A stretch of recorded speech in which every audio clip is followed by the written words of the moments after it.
Good morning everyone. मैं ज्योति पारिक और आपका हमारे महाविद्यालय के इस यूट्यूब चैनल में स्वागत है। आज हम बी फर्स्ट ईयर का जो राजस्थान का भूगोल है उसमें नए टॉपिक शुरू करने जा रहे हैं, अरावली पर्वतमाला। तो देखिए, हम अरावली पर्वतमाला के बारे में पढ़ने से पहले हम राजस्थान के जो भौतिक प्रदेश हैं उनको देखते हैं। देखिए, राजस्थान को भौतिक प्रदेशों के आधार पर 4 भागों में बांटा गया है। पहला है पश्चिमी मरुस्थलीय प्रदेश, दूसरा है अरावली पर्वतमाला, तीसरा है उत्तर पूर्वी मैदान और चौथा है दक्षिणी पश्चिमी पठारी प्रदेश। इस प्रकार से ये इसके 4 भौतिक प्रदेश हैं जो हमने मैप में डिनोट कर रखा है। पहला है पश्चिमी मरुस्थलीय प्रदेश, दूसरा अरावली पर्वतमाला, तीसरा उत्तर पूर्वी मैदानी भाग और चौथा है दक्षिणी पश्चिमी पठारी प्रदेश। और आज हम इनमें से हमारा जो अरावली पर्वतमाला है उसके बारे में पढ़ने जा रहे हैं। तो देखिए, अरावली पर्वतमाला में हम ये पढ़ेंगे कि अरावली पर्वतमाला का विस्तार कहाँ से कहाँ तक है और इसकी जो कुल लंबाई कितनी है, उसकी राजस्थान में कितनी लंबाई है, इसकी सर्वोच्च चोटी है वो कौन सी है, और इन सभी चीज़ों के बारे में हम देखते हैं। तो चलिए स्टार्ट करते हैं। पहला हमारा टॉपिक है इसका निर्माण। अरावली पर्वतमाला के निर्माण के बारे में हम देखते हैं। तो इसका जो निर्माण है वो प्री कैम्ब्रियन काल में, प्री कैम्ब्रियन युग में इस पर्वतमाला का निर्माण हुआ। तो देखिए, हम भूगोल के जो 4 युग हैं उनमें से सबसे पहला है प्री कैम्ब्रियन युग, और इसी युग में इस अरावली पर्वतमाला का निर्माण हुआ। इसी वजह से ये जो अरावली पर्वतमाला है जो विश्व की प्राचीनतम पर्वतमालाओं में से एक है। ठीक है, अब आगे हम देखते हैं इसका विस्तार है जिसमें इसकी लंबाई है वो हम देखते हैं। तो इस अरावली पर्वतमाला की जो लंबाई है वो 692 किलोमीटर, 692 किलोमीटर इसकी कुल लंबाई है। ये हमारी जो अरावली पर्वतमाला है उसकी कुल लंबाई है 692 किलोमीटर। अब हम देखते हैं राजस्थान में इसकी लंबाई। राजस्थान में लंबाई, तो राजस्थान में इसकी लंबाई है 550 किलोमीटर। ठीक है, इसकी कुल लंबाई तो है 692 किलोमीटर और राजस्थान में इसकी लंबाई है वो 550 किलोमीटर, जो कि पूरी अरावली पर्वतमाला की 80% है। और 80% अरावली पर्वतमाला है वो राजस्थान में ही फैली हुई है। ठीक है, ये इसकी लंबाई हो गई।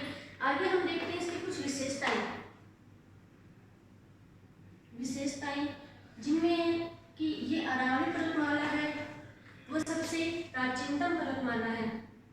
ये इसकी पहली विशेषता है कि ये अरावली पर्वतमाला विश्व की सबसे प्राचीनतम पर्वतमाला है। क्यों? क्योंकि हमने देखा इसका जो निर्माण है वो जो भूगोल का वो सबसे पहला युग है प्री कैम्ब्रियन युग, उसी युग में इस अरावली पर्वतमाला का निर्माण हुआ। इसी कारण इसको सबसे प्राचीनतम पर्वतमाला के रूप में माना जाता है। अगला है ये कि ये वलित पर्वत श्रृंखला है, वलित पर्वत श्रृंखला। ठीक है, ये एक वलित पर्वत श्रृंखला है। अगली इसकी विशेषता है कि ये एक अवशिष्ट पर्वतमाला है।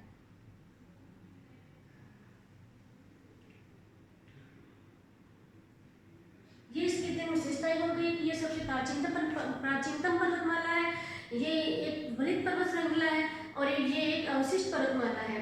ठीक है, अब हम देखते हैं इसकी दिशा। हम इसकी दिशा के बारे में देखते हैं तो हमें पता चलता है कि ये जो हमारी अरावली पर्वतमाला है इसकी दिशा है पूर्व से लेकर उत्तर पूर्व से लेकर दक्षिण पश्चिम तक। ये हमारी जो अरावली पर्वतमाला है वो उत्तर पूर्व से लेकर और दक्षिण पश्चिम तक फैली हुई है। ठीक है, ये इसकी दिशा हो गई। और हम देखते हैं कि ये कहाँ से कहाँ तक फैली हुई है। तो देखिए, इसका विस्तार है वो रायसेना, दिल्ली के पास रायसेना से लेकर गुजरात के पालनपुर तक,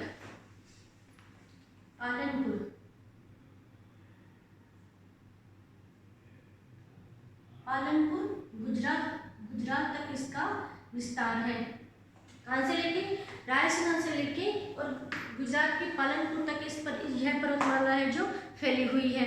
और राजस्थान में जो हम इसका विस्तार देखें तो इसकी जो शुरुआत होती है राजस्थान में खेतड़ी से, राजस्थान में इसकी शुरुआत होती है खेतड़ी से, जो कहाँ पे है, झुंझुनू में। झुंझुनू की खेतड़ी से लेके और दक्षिणी पश्चिमी राजस्थान में हमारा जो सिरोही है, आबू सिरोही तक इसका विस्तार है। कहाँ पे, राजस्थान में। राजस्थान में इसका विस्तार है खेतड़ी झुंझुनू से लेके और आबू पर्वतमाला सिरोही तक इसे अरावली पर्वतमाला का विस्तार है। और हमने देखा इसकी जो दिशा है वो दिशा हमने देखी कि ये उत्तर पूर्व से लेके दक्षिण पश्चिम तक फैली हुई है। और इसकी दिल्ली के राजस्थान से लेके और गुजरात के पालनपुर तक इसका विस्तार है। और राजस्थान में जो इसका विस्तार है वो खेतड़ी से लेके आबू तक, सिरोही तक इसका विस्तार है।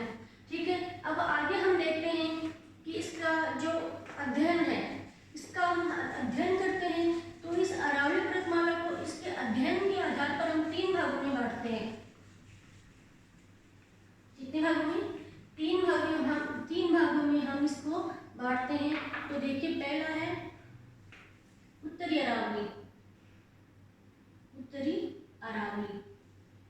ठीक है। दूसरा है मध्य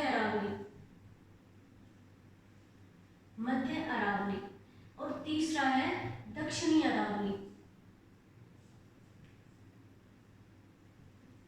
ठीक है। हमने इसको 3 भागों में बांटा है। किस दृष्टि से? इसके अध्ययन की दृष्टि से। तो हम देखते हैं, पहला उत्तरी अरावली, दूसरा मध्य अरावली और तीसरा दक्षिणी अरावली, ठीक है। तो हम देखते हैं ये जो उत्तरी अरावली है उसका विस्तार कहाँ पे है? तो हम देखते हैं इसका विस्तार है जयपुर और झुंझुनू,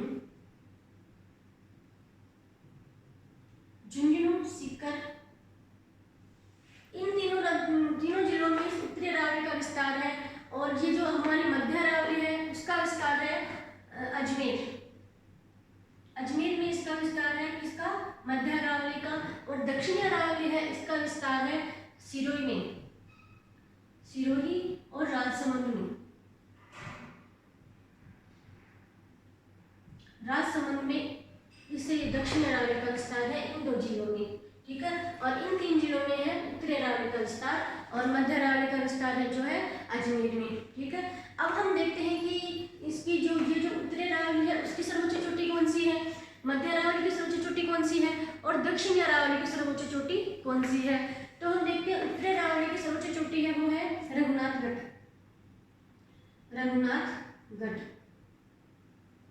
और मध्य अरावली की सर्वोच्च चोटी है वो है टंगड़गढ़ जो अजमेर में है। और दक्षिणी अरावली की सर्वोच्च चोटी है वो गुरु शिखर। वो आप सभी को पता है कि राजस्थान की सर्वोच्च, ये केवल दक्षिणी अरावली की ही नहीं बल्कि पूरी राजस्थान में जो भी अरावली पर्वतमाला फैली हुई है उस अरावली पर्वतमाला की सर्वोच्च चोटी गुरु शिखर ही है, ठीक है। हमने ये देखा कि इसकी जो तीनों भाग हैं, इन तीनों की इनका विस्तार कहाँ है और इनकी सर्वोच्च चोटी है वो कौन कौन सी है, ठीक है। अब आगे हम देखते हैं कि इसका जो विस्तार है, अरावली पर्वतमाला का जो विस्तार है वो सर्वाधिक कौन से जिले में है और इसकी जो ऊंचाई है वो कौन से जिले में है।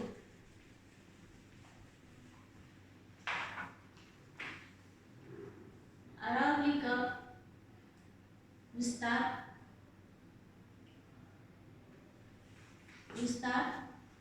सर्वाधिक, अरावली पर्वतमाला का सर्वाधिक विस्तार है वो है उदयपुर में, ठीक है। कौन से जिले में? उदयपुर में इसका सर्वाधिक विस्तार है। और आगे हम देखते हैं एक पॉइंट की इसकी सर्वाधिक ऊंचाई, अरावली की सर्वाधिक ऊंचाई कौन से जिले में है?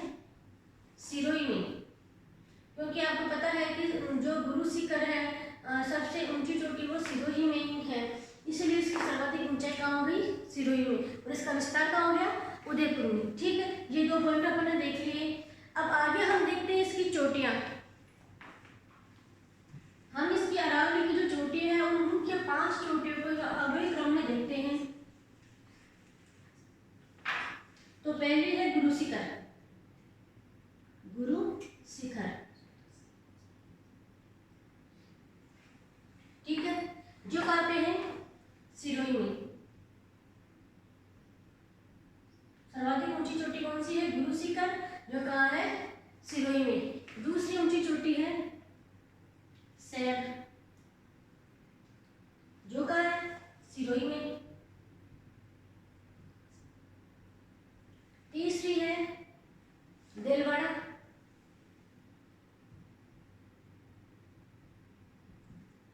ये भी कहाँ है, सिरोही में।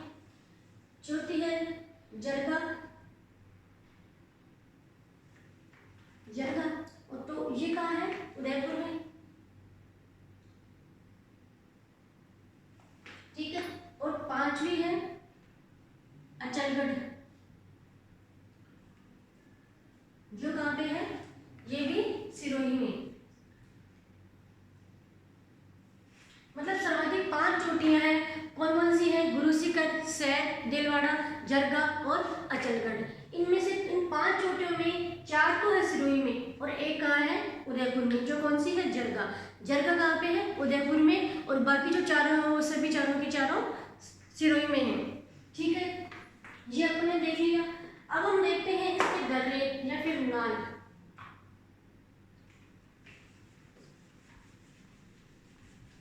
अरावली के दर्रे,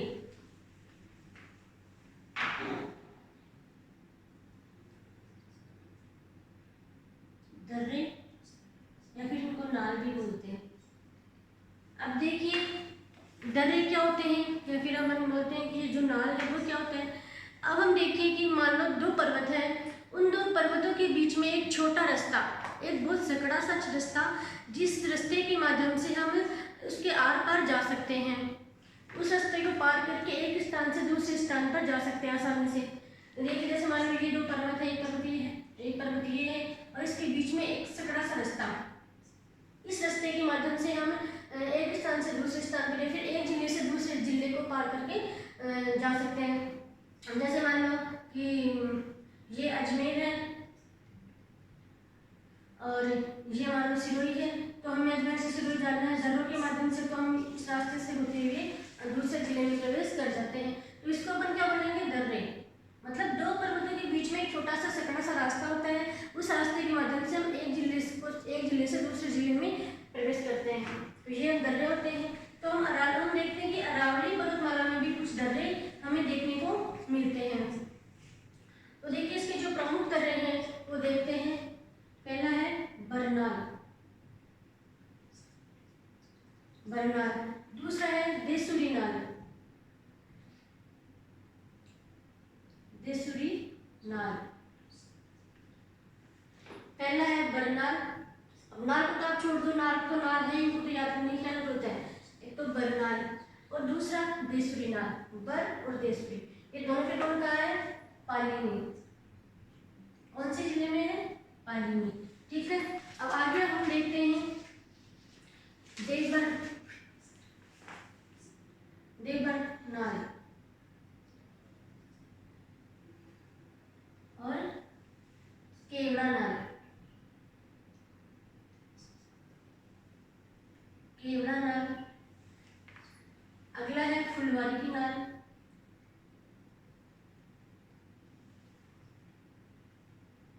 फुलवारी की नाल। अगला है हाथी नाल,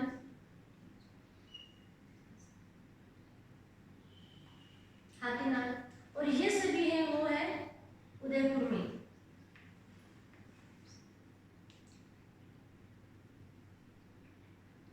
उदयपुर में, ठीक है। हमने इतने दर्रे देखे हैं, एक तो बेसुरी नाल, देसुरी बरनाल, एक देसुरी नाल, वो दोनों है पाली में। ठीक है, फिर देवर नाल, केवड़ा नाल, फुलवारी की नाल और हाथी नाल, ये सब है उदयपुर में। अब आगे हम देखते हैं इसके कुछ दर्रे और बच गए हैं, हम उनको देखते हैं।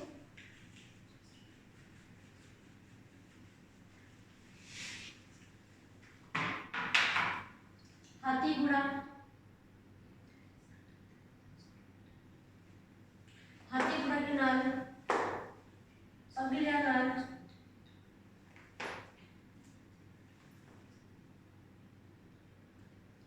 अगलिया नाल, या फिर इसको बोलते हैं झीलवा नाल भी बोलते हैं उसको, झीलवा नाल। ये सब ये दोनों जो नाले हैं वो है राजसमंद में। ठीक है, हमने 3 जिलों की जो दर्रे हैं उनको देखा, दो को हमने पहले देख लिया, पाली के देसुरी नाल और बरनाल। और ये राजसमंद के जो दर्रे हैं वो है हाथीगुड़ा, अगला या फिर झीलवा की नाल। तो हमारे ये दरे यही समाप्त हो रहे हैं। और आगे हमारा जो टॉपिक है जो है अरावली पर्वतमाला का महत्व, सबसे महत्वपूर्ण टॉपिक है अरावली पर्वतमाला का महत्व।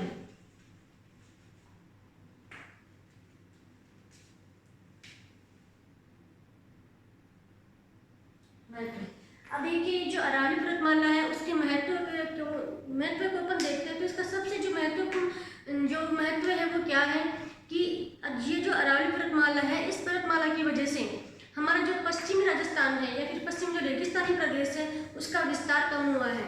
कैसे कि देखिए आप मैप में देख सकते हैं कि हमारा ये जो अरावली पर्वतमाला है उसके बिल्कुल पश्चिमी कौन सा प्रदेश है, पश्चिमी मरुस्थलीय प्रदेश।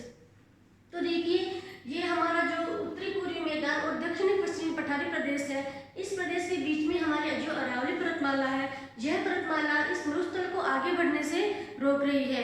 क्योंकि आपको पता है गर्मियों के दिनों में बहुत तेज आंधियां चलती है। उन आंधियों से मिट्टी क्या होती है, एक स्थान से उड़कर दूसरे स्थान पर जाती है।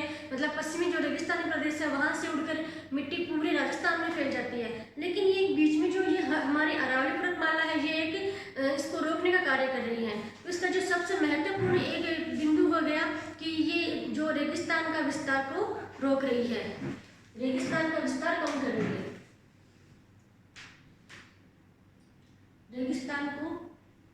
रेगिस्तान की रोकथाम।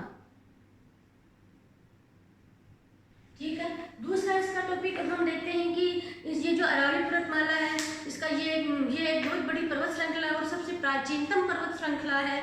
इसी वजह से इसमें बहुत सारे बहुमूल्य खनिजों को भी हमें इसका बहुमूल्य खनिज भी इसमें पाए जाते हैं, जैसे लोहा, तांबा। जैसे तांबा की हमारी जो खेतड़ी में जो खान है, तांबा की भारत की सबसे बड़ी खान तांबा की खान खेतड़ी में ही है और वो अरावली पर्वतमाला के अंदर ही है। मतलब इसमें ये सबसे प्राचीनतम पर्वतमाला होने की वजह से इसमें बहुमूल्य खनिज भी पाए जाते हैं। ठीक है, अगला हमारा टॉपिक है उसमें महत्व में हम देखते हैं। दूसरा हमारा टॉपिक हो गया बहुमूल्य खनिज। बहुमूल्य खनिज, ठीक। और हमारा जो अगला बिंदु हो गया कि इसमें अनेक प्रकार की जैव विविधताएं भी हमें देखने को मिलती है। जैव विविधता, जैव विविधता। और एक हमारा ये जो महत्व है कि राजस्थान की जो सर्वाधिक नदियां हैं उन नदियों का उद्गम स्थान भी इस अरावली पर्वतमाला से ही होता है।